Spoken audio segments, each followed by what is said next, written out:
may bago akong driver ngayon. Si Rene. So, ano unang trabaho mo sa akin? Car wash boy lang. Car wash boy lang. Huwag mong lalangin. Hindi ka ba lugi? Kinuha kita ng driver's license. Baka lugi ka. Hindi man nakakaya sa'yo. Punta kami dun sa bago naming branch na quick claim. May mga gusto po talaga makipag-partner sa akin. Bili ni Coach, huwag mainitin ang ulo para iwas sa abala pag nagmamaneho. Majesty lang ang sakalam. Magandang araw mga ka-SP. Yan. May bago akong driver ngayon. Si Rene. Okay, si Rene po ay preno. Yan. Stop. Okay, so eto isang car wash boy ko to si Rene. Rene, ilang taong ka na sa akin? Bali mga 10 years na. May 10 years na, no? So ano unang trabaho mo sa akin? Car wash boy lang. Car wash boy lang. Huwag mong lalangin. Car wash boy lang. Car wash boy, yan. So ganito, no? Minsan gusto ko talagang i-share to sa mga car wash boy din, ano? Minsan may mga car wash boy na galing sa akin, maalis. Pero alam nyo, tiyaga-tiyaga lang talaga yan eh. Minsan ang akala nyo yung binuburaot kayo ng mga amo nyo. So wag ganun ang isipin nyo. Isipin nyo kung papaano kayo makikinabang doon sa pinagtatrabahuhan nyo, sa mga boss nyo. So tulad ni Rene, so after na rin yung mag-car wash, ilang taong kang nag-car wash muna sa akin bago ka naging mekaniko? Bali mga 4 din na taon yan. 4 na taon, no? So ganito ang kwento ng buhay ni Rene sa akin, mga ka-SP. So galing siyang Bicol, pumasok siya sa akin as a car wash boy. So nakitaan natin ang sipag hanggang nag-underwash siya, nag-ooperate ng lifter. Doon nagsimula yan eh, hawak niya siya na-assign dun sa underwashing eh. So nag-undercoat hanggang nagkaroon siya ng brake na naging helper na ng mekaniko. At ngayon nakakapagbaba ka na ng transmission, no? Opo. Eh kamusta yung binuo yung makina ng Honda nung ano? Tapos na ba? Okay na po, tapos na. Okay na, nakuha na? Hindi pa po, nandun pa po. Nandun pa, no? So ganun mga ka-SP, no? Buhay, tiyaga-tiyaga lang. Hindi mo masabing, sabi niya car wash boy lang siya, pero ngayon mekaniko. At ngayon meron ng driver's license, no? Okay ba? Okay ba sa iyo? Hindi ka ba lugi? Kinuha kita ng driver's license? Hindi naman po. Sulit naman. Sulit naman. Baka lugi ka? Hindi naman. Hindi man nakakaya sa iyo. Nilibre kita. Okay lang naman. Okay lang sa iyo? Ha? Ano? Mapakinabangan pa rin natin. Okay. Dito sa Yan. kampanya. Baka lugi ka naman. Hindi naman. Hindi masama loob mo na nilibre kita. TDC, PDC, medical. Hindi rin naman. Hindi naman. Kasi na, magagamit natin ito. Yan. Parang malungkot ka pa. Hindi naman. Hindi naman. Okay.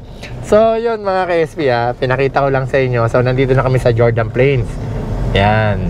Jordan Plains Subdivision dito sa Novaliches. Dito po yung papunta kami dun sa bago naming branch na quick claim. No, ang pangalan nung bago kong branch ngayon na tinatayo na auto repair shop is Quick Claim. Kasi po meron akong ka-partner dyan, no? So, sa dinami-dami, no? Hindi naman saktong sigurong marami, pero may mga gusto po talaga makipag-partner sa akin. Gustong mag-share, mag-invest. Eto na-oo na po ako ngayong January 2024, no? So, yung mga ka-batchmate ko dyan, minsan mga kaibigan, ayaan nyo, pinag-aaralan na po natin pati franchise, yan, next. So, pero siguro dito muna ako sa partnership, no? At sinubukan ko na, mukhang okay naman yung kapartner ko. At susunod, share, bahala na.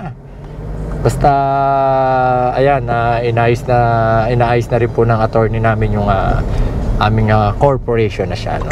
Hindi na siya proprietor or proprietorship ang aking business. Okay? So, pakita natin ngayon. Yan. Okay, palabas na po tayo ng Jordan Plains mga ka-SP. Yan, at tayo pupunta na sa aming tinatayo, no? At kung galing kayo ng Jordan Plains, yan, tsaka kanan po kayo dito sa intersection na to. Yan, kanan lang tayo. Okay. So, yan, kanan. Then may stoplight dyan. Jollibee. So kita nyo si Rene, no? At Rene, kailan ka lang nagkaroon ng lisensya? Yung mga April yata yun. April, no? So medyo matagal-tagal ko siyang binigyan ng lisensya, mga ka-SP, kasi talagang tinrain muna natin siya, no? TDC, PDC, talagang pinag-aral natin siya para may matutunan siya. Hindi porke tauhan natin siya hindi na natin siya pag-aaralin, no? Actually, pag wala siyang ginagawa, no, pinapaupo ko siya sa theoretical, magsawa ka dyan hanggang matuto ka. Hindi kita bibigyan ng certificate hanggang hindi ka natututo dyan. Tama rin, ang kulit ko nun, no? So dun sa mga kaibigan ko, no, mga nakikiusap sa amin, mas maganda yung relatives nyo or yung mga tauhan nyo, pag-enrollin nyo talaga or papasukin nyo ng theoretical, kasi para sa inyo yan. Kita nyo ako, si Rene, hindi na nakitang ulo ko rito kasi naturuan na ng tama, na-orient na siya, nakapag-seminar na siya ng 15 hours theoretical, pinahawa ko sa mga instructor ko. So wala akong sakit ng ulo ngayon, napapakinabangan ko siya, driver ko siya.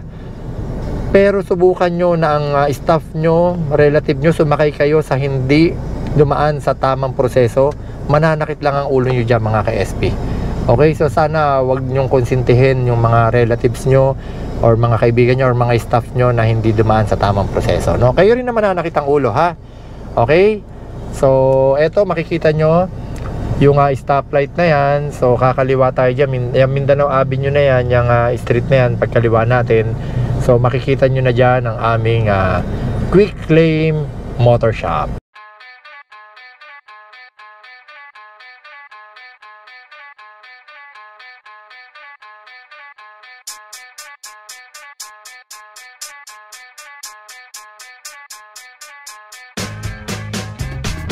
Majesty Driving School, kasama mo sa tamang pagmaneho. Majesty Driving School, dito ay tiyak ka na matututo. Majesty Driving School, palagi kang safe sa kada biyahe. Ang dami na magturo ng disiplina, maging responsable sa manibela. Mag-pray bago rumatsyada sa umaga, mag-unat-unat bago kumasada, fasten your seatbelt bago pumasada. Huwag na magpasikat para iwas sa disgrasya. Sabi nga pala ni coach, lagi makinig, disiplinado lagi ang kanyang bukang bibig. At bago bumiyahe dapat may lisensya, at hindi pa pwede ang laging pasensya. Mag-enroll ka na dito sa Majesty Driving School na quality.